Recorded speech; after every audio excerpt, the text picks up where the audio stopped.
Rachel পালুজা 2025-এর জন্য কিন্তু এখন পর্যন্ত WWE দুইটি ম্যাচ কিন্তু অফিসিয়ালভাবে জানিয়ে দিয়েছে। তো নেক্সট উইক রয়ার এপিসোড থেকে আমরা আরো 2 থেকে 3টি ম্যাচ কিন্তু অফিসিয়াল হতে দেখতে পাবো। তো আমরা দেখতে চলেছি ইয়ো স্কাই অ্যান্ড স্টিফেনি বেকিয়ারের মধ্যে একটি অল টাইটেলের জন্য একটি ম্যাচ, এবং কি আমরা দেখতে চলেছি ব্রক লেসনার অ্যান্ড জন সিনার মধ্যে একটি সিঙ্গেল ম্যাচ রেসেল পালুজার জন্য। তো নেক্সট উইক রয়ার এপিসোড থেকে কিন্তু আমরা মোটামুটি 2 থেকে 3টি ম্যাচ আরো অফিসিয়াল হতে জানতে পারবো রেসেল পালুজা 2025-এর জন্য। জে উসো অ্যান্ড জেমি উসোকে কিন্তু নেক্সট উইক রয়ার জন্য অফিসিয়াল ভাবে জানিয়ে দিয়েছে। তো আমরা অবশ্যই রেসেল পালুজাতে হয়তো দেখতে পেলাম Usos versus Bron Breakker and Bronson রিডের মধ্যে একটি ট্যাগ টিম ম্যাচ। তো এই ম্যাচটি কিন্তু হতে পারে, কেননা লাস্ট রয়ার এপিসোডে আমরা দেখতে পেয়েছিলাম জেউসোকে যখন আক্রমণ করেছিল Bron Breakker and Big Bronson Reed, তখন কিন্তু জেমি উসো এসেছিল হেল্প করার জন্য জেউসোকে। তো আমরা নেক্সট উইক রয়ার এপিসোডে জেউসো এন্ড জেমি উসোকে দেখতে চলেছি, এবং কি দেখতে চলেছি দ্য বিশনারি মানে ফুল টিম মেম্বারদেরকে।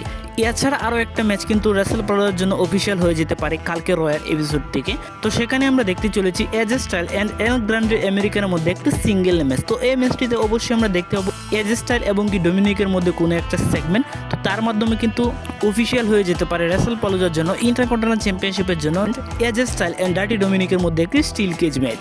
এছাড়া আমরা আগামী রয়ার এপিসোডে আরও একটি ওমেন্সদের মধ্যে ভয়াবহ ম্যাচ দেখতে চলেছি, কেননা সেখানে আমরা দেখতে চলেছি লাইরা বেলকেরে অ্যান্ড রক্সিনি পেরেজের মধ্যে একটি সিঙ্গেল ম্যাচ। তো বর্তমান সময়ে এসে কিন্তু তারা দুজনে কিন্তু ভালো ভালো সুপারস্টার বা ভালো ওমেন্স রেসলারদের মধ্যে রয়েছে।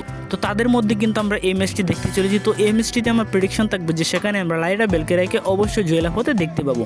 এছাড়া আমরা CM Punk, AJ Lee, Seth freaking Rollins and Becky লিঞ্চকে কিন্তু দেখতে চলেছি এই রয়ার এপিসোডে, এবং কি আমরা এই ম্যাচটি অফিসিয়াল হতে দেখতে পাবো নেক্সট রয়ার এপিসোডে রেসেল পালুজার জন্য CM Punk and AJ Lee versus Seth freaking Rollins and Becky লিঞ্চের মধ্যে। তো এই ম্যাচটি কিন্তু অফিসিয়াল হয়ে যাবে খুব শীঘ্রই। তো আজকের ভিডিও এই পর্যন্তই। ভিডিও ভালো লাগলে অবশ্যই লাইক, কমেন্ট এবং কি সাবস্ক্রাইব করে পাশে থাকবেন। ধন্যবাদ সবাইকে।